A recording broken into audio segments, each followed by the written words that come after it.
Welcome to moral tables. Ellie और मेमू का अनोखा वादा।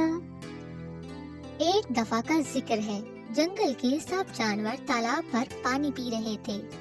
अचानक मेमू बंदर तालाब के किनारे से फिसलकर पानी में जा गिरा। वो उछल उछल कर चिल्लाने लगा, बचाओ, मैं तो तैराकी में जीरो हूँ। एली हाथी ने ये देखा तो फौरन अपनी सूंड लंबी की और मेमू को पानी से बाहर निकाला। मेमू हाँफते हुए बोला, एली भाई, आपने तो मुझे डूबने से बचा लिया। आपका ये एहसान मैं कभी नहीं भूलूंगा। एली हंसकर बोला, दोस्त, बड़े काम बड़े जिस्म से नहीं, बड़े दिल से होते हैं। कुछ दिन बाद जंगल में तूफान आया।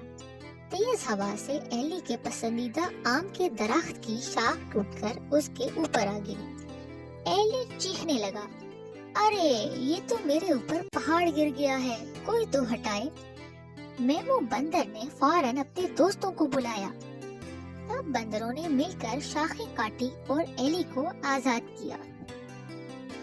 मेमू हंसकर बोला, देखा एली भाई, कभी कभी छोटे छोटे बंदर भी बड़े बड़े हाथियों के काम आ जाते हैं। एली ने मुस्कुराकर कहा, दोस्त, तुमने मेरा एहसान चुका दिया। असल दोस्ती यही है, मुश्किल वक्त में एक दूसरे का साथ देना। दोनों ने एक दूसरे को गले लगाया और पूरा जंगल तालियों से गूंज उठा। तो प्यारे दोस्तों, इस कहानी से हमने सबक सीखा कि दोस्ती सिर्फ बातों से नहीं निभती, बल्कि मुश्किल वक्त में साथ देने से कायम रहती है। Thanks for watching.